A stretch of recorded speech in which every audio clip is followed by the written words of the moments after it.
We often think that we have to travel to distant and remote locations to find interesting animals, and I've fallen in that trap before, and then you don't have money or you're busy with work and you can't get out, so you don't go explore.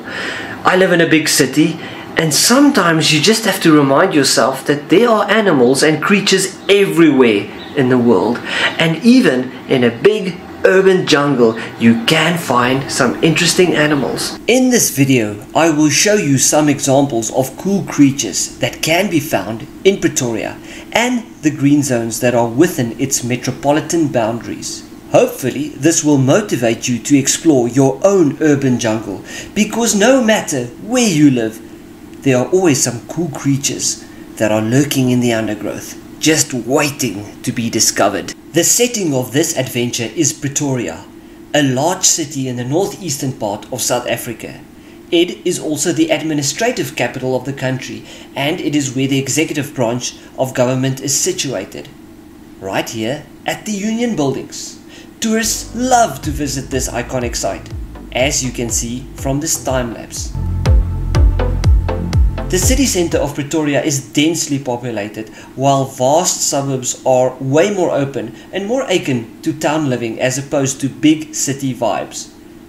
The population of Pretoria is somewhere between 1 million and 3 million people, depending on how you define the boundaries of the city. Pretoria lies in a transitional belt between the plateau of the Highveld to the south and the lower lying Bushveld to the north, surrounded by the hills of the Magaliesberg Range. It is often in these rocky areas of the Magaliesberg Mountains that one can find interesting animals. Our first stop, at least for this video, will be what I call Scorpion Hill, because this koppie, as we call it in Afrikaans, which is situated in one of Pretoria's green zones, never fails to deliver on critters with pinchers and stingy tails. It's small. It's a small little thing. It's tiny. And I'll tell you now what it is.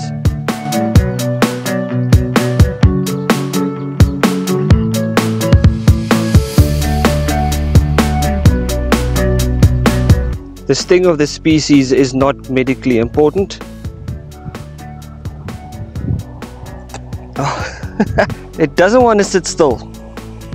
This is going to be tricky. I'm just going to make a little clearing here.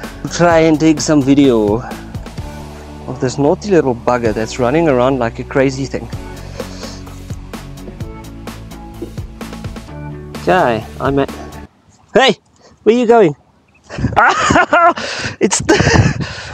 Yeah. Okay, it got me. That was really quick. That was so quick. Yo, it's quite sore. Woo! I managed to get stung by the Highveld lesser thick-tailed scorpion. So that that was not the idea. That did not go according to plan. I had the scorpion in a clearing and I was just preparing the camera and the settings, and the next moment it was running off like crazy, and I tried to block and it just zapped me, zip, as quick as it could. And it gave me a sting. I would peg it at the level of a wasp, because the pain is more intense than that of let's say a bee sting. A bee sting has got a duller pain. Whew. Okay, found another one. Run, run, run. This one, I'm not sure what it is. It's not a burrower, that's for sure. And if I'm shaking, it's because my left hand is still very sore from that sting I just took from a Highveld lesser thick-tailed scorpion. You can see the shake of my hand. It's still throbbing. It's been in half an hour. Okay, I'm gonna try and get better footage of this one with better lighting. Okay, that's a little better. Are you trying to find a hiding place, huh? Yeah, I'm gonna put you back under a rock now. You're a beauty. Look at that. stinger is so tiny. I'm sure you can't sting, but I'm not gonna try. That's it, I'll identify the species when I edit the video. I don't know what it is. It's some sort of a rock scorpion, I'm guessing. Is to put this little guy's house back together again. There we go. Second order of business is to restore him at his little house. So you're gonna go like this and say, hey, you little fella, here you go. And then, there you go. Go, rock. No, that's your house. No, man. Don't be stupid. You're gonna get eaten by a bird. Okay, you'll find your way out. As long as you stay out of sight there. Get a little twig. See if we can entice it to come out. I'm going to show you better footage now with a better camera. But that's a high-veld burrower scorpion. Opistophalmus pugnax, if I remember correctly. I'll post it in the edit of the video. Hello, there we go. You can hear. It's quite cool.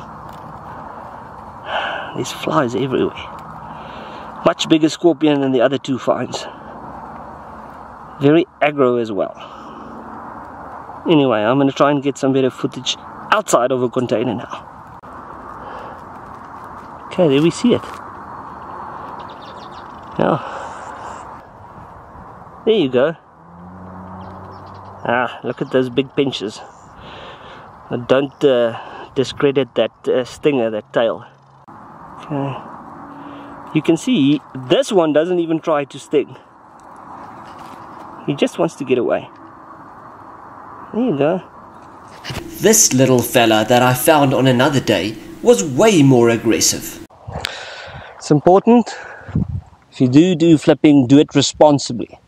So I'm going to take his little house and I'm going to try and figure out which way it was built. This way. And get him back to his house. If he wants to play along, which he seems to want to do. Goodbye, Mr. Scorpion. There's your house. I think successful. We found 3 different species of scorpions in less than an hour. Got stung by one. It's still throbbing. Anyway, hopefully it'll stop being sore in a few hours time, but I'll keep you posted on that. The common rain spider, and as the name suggests, they are very common. They occur throughout South Africa, and these large spiders with a leg span of up to 10 centimeters are commonly encountered in gardens, around houses, like this specific one that was found in a house in Pretoria East. They are not aggressive by nature, but the females will protect their nests in which they lie their eggs, and often gardeners are bitten when they clean out the garden and put their hands very close to the nest. The female spider will, in those cases, often give a defensive bite. They do feed on insects and are known to take geckos as well. Like this Transvaal thick-toed gecko. This is not the normal day geckos that we get. This is a gecko that's active only at night. Hello, you beauty! Hello, you beauty! Isn't that pretty?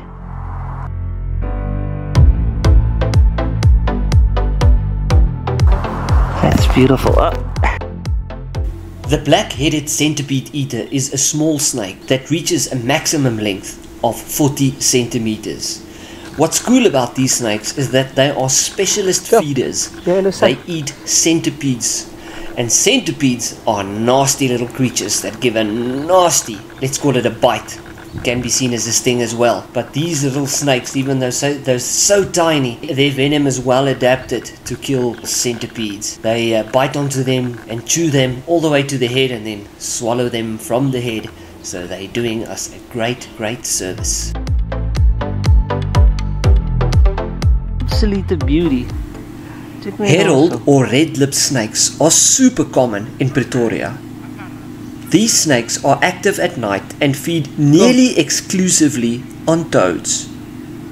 They will put on quite a show when confronted, flattening their heads to show the bright orange lip, while mock striking at anything that moves. They calm down quickly though, and rarely bite when handled. And even if they do strike, their venom is very weak and has little to no effect on man.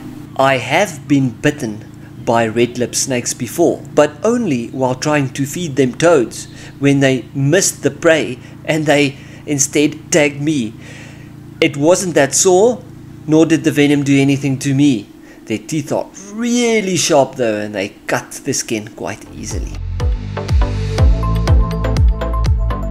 Like all toads, the African red toad is poisonous. It excretes toxins that are called buffotoxins. Ask any dog that got a mouthful of toad how unpleasant that experience was. However, many South African snakes, like the red-lipped snake, are immune to the buffotoxins, and they regularly consume toads. Yeah. Now look at that. Okay, so I'm out in the field here doing some herping, and I was just chatting to the owner, and he was telling me that they've seen very few snakes this year. Very few. He said the whole year maybe 3 snakes around the house, and nothing out here in the field. There's a rinkles that he sometimes finds here, but he says he hasn't seen that rinkles in the last year. And so I didn't think I was going to have much success, but the first rock, the very first rock that I turned around on my little hike here, I found this little blind snake. Sometimes the best adventures are the ones that you can start right from your own doorstep. No need to travel hundreds of miles when the city, town or region that you stay in hides so many biological treasures. I challenge you to go and explore. Go explore the urban jungle. There are so many hidden little creatures that just want to be found.